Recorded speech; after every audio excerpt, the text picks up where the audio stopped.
स्थायी बंदोबस्त की प्रकृति क्या थी? चर्चा कीजिए। स्थायी बंदोबस्त, जिसे 1793 में लॉर्ड कॉर्नवालिस द्वारा बंगाल, बिहार और उड़ीसा में ब्रिटिश ईस्ट इंडिया कंपनी द्वारा लागू किया गया था, ब्रिटिश भूमि राजस्व प्रणाली का एक प्रमुख हिस्सा था। इस व्यवस्था का उद्देश्य ब्रिटिश सरकार को स्थिर राजस्व प्रदान करना था और इसका भारतीय समाज और अर्थव्यवस्था पर गहरा प्रभाव पड़ा। स्थायी बंदोबस्त का स्वरूप। एक स्थिर भूमि राजस्व। स्थायी बंदोबस्त का मुख्य तत्व भूमि राजस्व की स्थिरता थी। इस प्रणाली के तहत ब्रिटिश सरकार ने जमींदारों से एक निश्चित राशि राजस्व के रूप में संग्रहित करने का निर्णय लिया, जो हमेशा के लिए निर्धारित कर दी गई थी। इसका मतलब था कि कृषि उत्पादन में वृद्धि या भूमि के मूल्य में वृद्धि के बावजूद जमींदारों को एक निश्चित राशि का भुगतान करना होता था। यह राशि पिछले उत्पादन के आधार पर तय की गई थी और इसका उद्देश्य ब्रिटिश सरकार को एक स्थिर आय स्रोत प्रदान करना था। जमींदारों की भूमिका। स्थायी बंदोबस्त के तहत जमींदारों को भूमि के कानूनी मालिक के रूप में मान्यता दी गई। उन्हें किसानों, रैयत से कर एकत्रित करने की जिम्मेदारी सौंपी गई। बदले में जमींदारों को एक निश्चित प्रतिशत ब्रिटिश प्रशासन को देना पड़ता था। जमींदारों को भूमि और उसके किराएदारों पर महत्वपूर्ण अधिकार दिए गए और वे ब्रिटिश सरकार और किसानों के बीच मध्यस्थ की भूमिका निभाते थे। 3 वंशानुगत अधिकार। इस प्रणाली के तहत जमींदारों को भूमि पर वंशानुगत अधिकार प्राप्त हुए। वे अपनी संपत्ति को बेच सकते थे, खरीद सकते थे या गिरवी रख सकते थे, बशर्ते वे अपनी राजस्व देनदारी पूरी करते रहें। अगर जमींदार निर्धारित राजस्व का भुगतान करने में विफल होते थे, तो ब्रिटिश प्रशासन उनकी संपत्ति को जब्त कर नीलाम कर सकता था। 4 किसानों का शोषण। इस प्रणाली से जमींदार और ब्रिटिश सरकार को लाभ हुआ, लेकिन इसका किसानों पर नकारात्मक प्रभाव पड़ा। जमींदार अक्सर अत्यधिक कर लगाते थे और किसानों पर कठोर शर्तें लागू करते थे। जमींदारों को राजस्व की निश्चित राशि चुकानी पड़ती थी, इसलिए वे किसानों से अधिकतम लाभ निकालने की कोशिश करते थे। इसका परिणाम यह हुआ कि कई किसान कर्ज और गरीबी में फंस गए। 5 लचीलापन की कमी। स्थायी बंदोबस्त की एक प्रमुख आलोचना इसकी लचीलेपन की कमी थी। राजस्व स्थायी रूप से तय किया गया था, जिसका मतलब था कि यह प्रणाली कृषि उत्पादन में उतार चढ़ाव, प्राकृतिक आपदाओं या आर्थिक मंदी जैसी परिस्थितियों को ध्यान में नहीं रखती थी। अगर फसलें खराब होतीं, तब भी जमींदारों को वही निर्धारित राशि चुकानी पड़ती थी, जिससे कई जमींदारी संपत्तियों की बिक्री की नौबत आ जाती थी। स्थायी बंदोबस्त का प्रभाव। एक कृषि ठहराव। जमींदारों की प्राथमिक रुचि अपने अल्पकालिक लाभ को अधिकतम करने में थी, इसलिए उन्होंने कृषि विकास में कोई निवेश नहीं किया। उन्हें कृषि सुधार, सिंचाई प्रणालियों या बुनियादी ढांचे में निवेश करने की कोई प्रेरणा नहीं थी, जिससे कृषि उत्पादन में ठहराव आ गया। भूमि स्वामित्व और विस्थापन। इस प्रणाली ने जमींदारों के एक धनी वर्ग का निर्माण किया, जबकि कई किसान अपनी भूमि खोकर किराएदार या मजदूर बन गए। जमींदार अक्सर शहरी क्षेत्रों में रहते थे और कृषि प्रक्रिया से दूर थे, जिससे किसानों की भलाई में उनकी रुचि कम थी। 3 ब्रिटिश राजस्व पर प्रभाव। हालांकि ब्रिटिशों का उद्देश्य एक स्थिर और विश्वसनीय राजस्व प्रणाली बनाना था, लेकिन स्थायी बंदोबस्त की कठोरता कभी-कभी वित्तीय घाटे का कारण बनती थी। कृषि संकट के समय जमींदार राजस्व का भुगतान करने में असमर्थ होते थे, जिससे ब्रिटिश सरकार को नुकसान होता था। 4 सामाजिक वर्गीकरण। इस प्रणाली ने सामाजिक असमानताओं को और गहरा किया, क्योंकि जमींदारों ने काफी धन और शक्ति हासिल की, जबकि किसान हाशिए पर चले गए। ग्रामीण अर्थव्यवस्था में एक छोटा संपन्न जमींदार वर्ग और बड़ी संख्या में गरीब किसान थे। अंत में स्थायी बंदोबस्त एक ऐसी भूमि राजस्व प्रणाली थी जिसने जमींदारों की शक्ति को सुदृढ़ किया और किसानों का शोषण किया, जबकि इसने ब्रिटिशों के लिए राजस्व के एक स्थिर स्रोत की आपूर्ति की। इसका कृषि उत्पादकता, सामाजिक समानता और ग्रामीण जनसंख्या की भलाई पर नकारात्मक प्रभाव पड़ा। भारतीय राष्ट्रीय कांग्रेस में नरमपंथियों व गरमपंथियों के बीच अंतर पर चर्चा कीजिए। भारतीय राष्ट्रीय कांग्रेस (INC) की स्थापना 1885 में हुई थी और इसने ब्रिटिश शासन से स्वतंत्रता की लड़ाई में महत्वपूर्ण भूमिका निभाई। हालांकि कांग्रेस के भीतर दो प्रमुख धड़े उभरे, नरमपंथी और उग्रवादी। इन दोनों समूहों की औपनिवेशिक ब्रिटिश शासन से निपटने और स्वशासन प्राप्त करने की दृष्टिकोण में महत्वपूर्ण भिन्नताएं थीं। नरमपंथी, एक विश्वास और विचारधारा। नरमपंथी कांग्रेस के प्रारंभिक नेता थे, जो सुधारों और संवैधानिक तरीकों के माध्यम से भारतीय समस्याओं को हल करने में विश्वास रखते थे। वे पश्चिमी उदार और लोकतांत्रिक आदर्शों से प्रेरित थे और मानते थे कि अगर वे अपनी मांगों को याचिकाओं और संवाद के माध्यम से ब्रिटिश सरकार के सामने प्रस्तुत करेंगे, तो ब्रिटिश सरकार उनकी बातों को मानेगी। इस समूह के प्रमुख नेता दादाभाई नौरोजी, गोपाल कृष्ण गोखले और फिरोज शाह मेहता थे। दो दृष्टिकोण। नरमपंथियों ने प्रार्थना, याचिका और विरोध की नीति अपनाई। वे ब्रिटिश कानून के ढांचे के भीतर काम करना और धीरे धीरे राजनीतिक सुधारों की मांग करना चाहते थे। वे विधान परिषदों में अधिक भारतीय प्रतिनिधित्व, सैन्य खर्च में कमी और प्रशासन में सुधार की वकालत करते थे। उनकी मांगें ब्रिटिश शासन के अंतर्गत भारतीयों की स्थिति को सुधारने पर केंद्रित थीं, न कि पूर्ण स्वतंत्रता प्राप्त करने पर। 3. उपलब्धियां। नरमपंथियों ने भारत में राजनीतिक संवाद के लिए एक मंच तैयार किया। दादाभाई नौरोजी की ड्रेन थ्योरी के माध्यम से उन्होंने ब्रिटिश संसद के सामने भारत के आर्थिक शोषण की समस्या को उठाया। उनके प्रयासों से भारत के मुद्दे वैश्विक स्तर पर चर्चा में आए। हालांकि उनकी मांगों को पूरी तरह से स्वीकार नहीं किया गया, उन्होंने भविष्य के आंदोलनों के लिए एक आधारशिला रखी। 4. सीमाएं। नरमपंथियों पर ब्रिटिश सरकार की सद्भावना पर अधिक निर्भर होने और जनसाधारण के साथ जुड़ाव में कमी होने की आलोचना की गई। वे जनसाधारण को अपने अभियानों में शामिल नहीं करते थे और उनका दृष्टिकोण अधिकतर संवाद और याचिकाओं पर आधारित था, जो कि धीमा और प्रभावहीन माना गया। उग्रवादी, एक विश्वास और विचारधारा। उग्रवादी कांग्रेस के भीतर उभरने वाला एक धड़ा था, जिसमें बाल गंगाधर तिलक, लाला लाजपत राय और बिपिन चंद्र पाल जैसे नेता शामिल थे। ये नेता स्वराज, स्वशासन के लिए अधिक कट्टर और प्रत्यक्ष कार्रवाई में विश्वास रखते थे। उनका मानना था कि संवैधानिक तरीकों से कुछ नहीं होने वाला और ब्रिटिश सरकार तभी सुधार करेगी जब उस पर दबाव डाला जाएगा। 2. दृष्टिकोण। उग्रवादी जनता को संगठित करने, ब्रिटिश सामानों का बहिष्कार करने और असहयोग के माध्यम से ब्रिटिश शासन के खिलाफ संघर्ष का समर्थन करते थे। उन्होंने स्वदेशी, स्थानीय वस्तुओं के उपयोग पर जोर दिया ताकि ब्रिटिशों को आर्थिक रूप से नुकसान पहुंचा सके। वे जनता में देशभक्ति की भावना जगाने और आत्मनिर्भरता की वकालत करते थे। 3. स्वराज का नारा। बाल गंगाधर तिलक, जो उग्रवादियों के प्रमुख नेता थे, ने स्वराज मेरा जन्मसिद्ध अधिकार है और मैं इसे लेकर रहूंगा का नारा दिया। यह नरमपंथियों की सुधारवादी मांगों से हटकर पूर्ण स्वराज की मांग को प्रमुखता से लाया। उग्रवादी क्रांतिकारी विचारों से प्रेरित थे और आवश्यकता पड़ने पर हिंसक साधनों का भी सहारा लेने के लिए तैयार थे। 4. नरमपंथियों से भिन्नता। जहां नरमपंथी संवैधानिक सुधारों की वकालत कर रहे थे, वहीं उग्रवादी सीधे संघर्ष और क्रांति की बात करते थे। उग्रवादियों ने नरमपंथियों की निष्क्रियता और जनता के व्यापक हितों को नजरअंदाज करने के लिए उनकी आलोचना की। 1907 के सूरत अधिवेशन में कांग्रेस में विभाजन साफ दिखाई दिया, जहां दोनों समूहों के बीच वैचारिक मतभेद खुलकर सामने आए। 5. प्रभाव।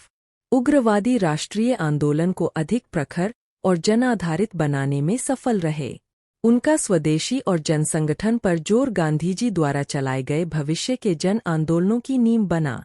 हालांकि उनकी विधियां कुछ लोगों को बहुत उग्र लगीं, लेकिन उन्होंने भारतीय जनता, विशेषकर युवाओं, में गहरी पैठ बनाई। निष्कर्ष। भारतीय राष्ट्रीय कांग्रेस में नरमपंथी और उग्रवादी दो अलग-अलग चरणों और विचारधाराओं का प्रतिनिधित्व करते थे। जहां नरमपंथियों ने राजनीतिक संवाद और सुधार के लिए मंच तैयार किया, वहीं उग्रवादियों ने आंदोलन को अधिक कट्टर और व्यापक बनाया और पूर्ण स्वतंत्रता की मांग को केंद्र में रखा। दोनों समूहों ने अपने अपने तरीकों से ब्रिटिश शासन को चुनौती दी और भारत। उपयोगितावादियों के मुख्य विचार क्या थे? चर्चा कीजिए। उपयोगितावादियों का समूह, जो मुख्य रूप से 18वीं और 19वीं शताब्दी में ब्रिटेन में सक्रिय था, एक विशेष दार्शनिक विचारधारा का प्रचार करता था जिसे उपयोगितावाद कहा जाता है। इसके प्रमुख विचारक जेरेमी बेंथम और जॉन स्टुअर्ट मिल थे। उनका मुख्य सिद्धांत यह था कि किसी भी कार्य की नैतिकता इस बात पर निर्भर करती है कि वह कितनी खुशी या उपयोगिता उत्पन्न करता है। एक सर्वोच्च सुख का सिद्धांत। उपयोगितावाद का मूल विचार सर्वोच्च सुख का सिद्धांत था, जिसके अनुसार वे कार्य नैतिक रूप से सही है जो सबसे अधिक लोगों के लिए सबसे अधिक खुशी लाते हैं। यह सिद्धांत आनंद को बढ़ाने और पीड़ा को कम करने को सभी मानव कार्यों का अंतिम उद्देश्य मानता है। दो तार्किक और वैज्ञानिक दृष्टिकोण। उपयोगितावादी यह मानते थे कि यह निर्धारित करने के लिए तर्क और साक्ष्य का उपयोग किया जाना चाहिए कि कौन से कार्य सबसे अच्छे परिणाम देंगे। वे शासन, कानून और समाज में तार्किक तरीकों को लागू करने के पक्षधर थे, जिससे मानव कल्याण में सुधार हो सके। 3 सुधारवादी दृष्टिकोण। उपयोगितावादी सुधारवादी थे, जो राजनीतिक, सामाजिक और कानूनी सुधारों की आवश्यकता पर जोर देते थे। वे पारंपरिक विशेषाधिकारों का विरोध करते थे और कानून के समक्ष समानता, स्वतंत्र बाजार और लोकतांत्रिक सुधारों की वकालत करते थे। 4 शासन में उपयोगिता। उपयोगितावादी, विशेष रूप से जेम्स मिल, ब्रिटिश उपनिवेश नीति, विशेषकर भारत में, प्रभावी थे। उन्होंने नीतियों का समर्थन किया जो शिक्षा, आर्थिक विकास और प्रशासनिक दक्षता को बढ़ाकर उपयोगिता बढ़ा सके। निष्कर्षतः, उपयोगितावादियों के विचार सामूहिक सुख को बढ़ावा देने और समाज में सुधार और न्याय के लिए तर्क और साक्ष्य का उपयोग करने पर केंद्रित थे। ब्रितानी शासन के आर्थिक प्रभाव पर टिप्पणी कीजिए। ब्रिटिश शासन का भारत पर गहरा और व्यापक आर्थिक प्रभाव पड़ा, जिसने देश की आर्थिक संरचना को नकारात्मक रूप से बदल दिया। उद्योगों का पतन। भारत के पारंपरिक कुटीर उद्योग, विशेष रूप से वस्त्र उद्योग, ब्रिटिश माल के कारण बर्बाद हो गए। ब्रिटिश कपड़े सस्ते दामों पर बेचे गए, जिससे भारतीय कारीगरों और बुनकरों की आजीविका छिन गई और भारत एक कृषि प्रधान अर्थव्यवस्था बन गया। धन का निकास। दादा भाई नौरोजी द्वारा प्रस्तावित धन का निकास सिद्धांत के अनुसार भारत से भारी मात्रा में धन ब्रिटेन को भेजा जाता था। कृषि और संसाधनों से उत्पन्न अधिशेष धन भारत में निवेश नहीं होता था, बल्कि ब्रिटिश हितों की पूर्ति के लिए प्रयोग किया जाता था। कृषि और भूमि राजस्व प्रणाली। स्थायी बंदोबस्त और रैयतवाड़ी जैसी भूमि राजस्व प्रणालियों ने भारतीय किसानों पर अत्यधिक कर का बोझ डाल दिया। ब्रिटिश नीतियों ने नकदी फसलों, जैसे कपास और नील, को प्राथमिकता दी, जिससे अकाल और खाद्यान्न की कमी हुई। इंफ्रास्ट्रक्चर विकास। ब्रिटिशों ने रेल, बंदरगाह और तार जैसी संरचनाएं विकसित कीं, लेकिन ये मुख्य रूप से ब्रिटिश आर्थिक हितों की सेवा के लिए बनाई गई थीं। रेल का उपयोग कच्चे माल के निर्यात के लिए किया जाता था, न कि भारतीय जनता के लाभ के लिए। ब्रिटिश शासन ने भारत की आर्थिक समृद्धि को कमजोर किया और इसे एक उपनिवेशीय अर्थव्यवस्था में बदल दिया। भारतीय संविधान को आकार देने में संविधान सभा की क्या भूमिका थी? संविधान सभा ने भारत के संविधान के निर्माण में एक केंद्रीय भूमिका निभाई, जो भारत के लोकतांत्रिक शासन और कानूनी ढांचे की नींव बनी। 1946 में गठित इस सभा में विभिन्न क्षेत्रों, समुदायों और राजनीतिक पृष्ठभूमियों के प्रतिनिधि शामिल थे, जिन्होंने व्यापक दृष्टिकोण और विचार प्रस्तुत किए। मौलिक अधिकार और राज्य के नीति निर्देशक तत्व। संविधान सभा ने मौलिक अधिकारों को संविधान में शामिल करने पर विचार विमर्श किया, जिससे भारत के नागरिकों को स्वतंत्रता, समानता और भेदभाव से सुरक्षा जैसी नागरिक स्वतंत्रताएं मिलीं। इसके साथ ही राज्य के नीति निर्देशक तत्वों का निर्माण किया गया, जिससे कल्याणकारी राज्य की दिशा में मार्गदर्शन हुआ। संघवाद का समावेश।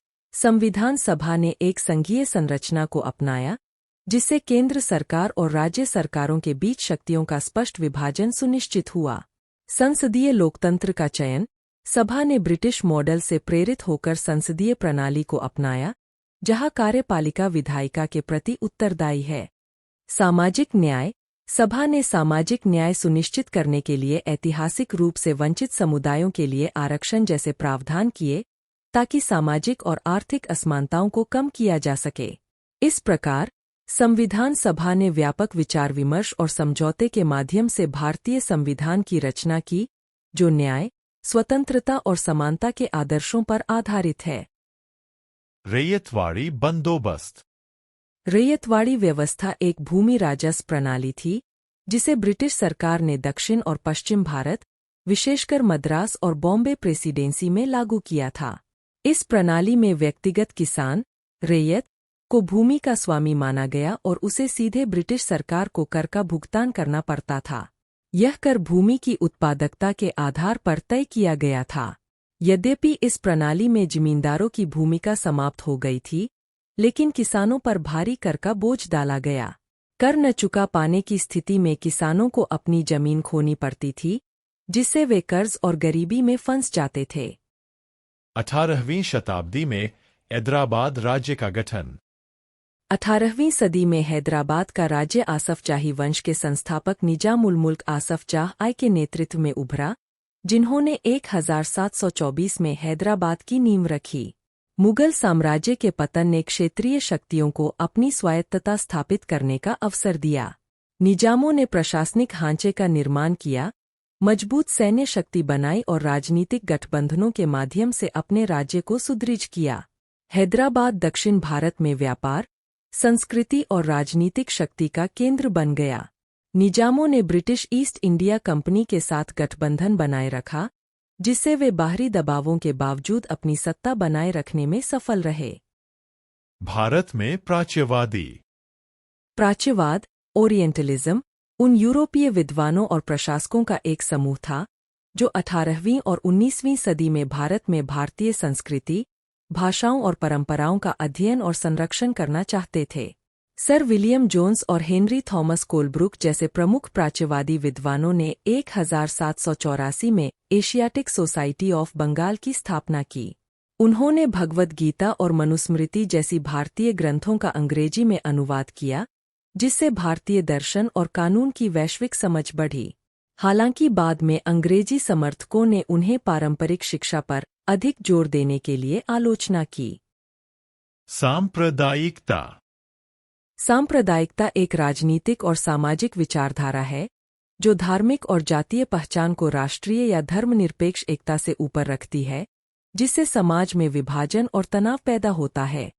भारतीय संदर्भ में ब्रिटिश औपनिवेशिक शासन के दौरान सांप्रदायिकता का उदय हुआ, खासकर जब हिंदू और मुस्लिम समुदायों के लिए अलग अलग निर्वाचक मंडल की व्यवस्था की गई।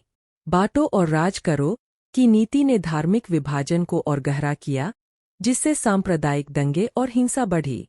इसका सबसे भयानक परिणाम भारत का विभाजन था, जिसके दौरान हिंदू मुस्लिम दंगों में लाखों लोग मारे गए और विस्थापित हुए। सत्ता का हस्तांतरण। भारत में ब्रिटिश शासन से स्वतंत्रता के लिए सत्ता का हस्तांतरण 15 अगस्त 1947 को हुआ। वर्षों के संघर्ष के बाद भारतीय राष्ट्रीय कांग्रेस और अन्य स्वतंत्रता संगठनों के प्रयासों से ब्रिटेन, जो द्वितीय विश्व युद्ध के बाद कमजोर हो गया था, ने भारत से अपना औपनिवेशिक शासन समाप्त करने का निर्णय लिया। माउंटबेटन योजना के तहत भारत और पाकिस्तान के रूप में 2 राष्ट्रों का निर्माण हुआ, जो धार्मिक आधार पर विभाजित थे। इस सत्ता हस्तांतरण के दौरान व्यापक सांप्रदायिक हिंसा, बड़े पैमाने पर पलायन और राजनीतिक अस्थिरता देखी गई, लेकिन भारत ने एक स्वतंत्र, लोकतांत्रिक राष्ट्र के रूप में जन्म लिया।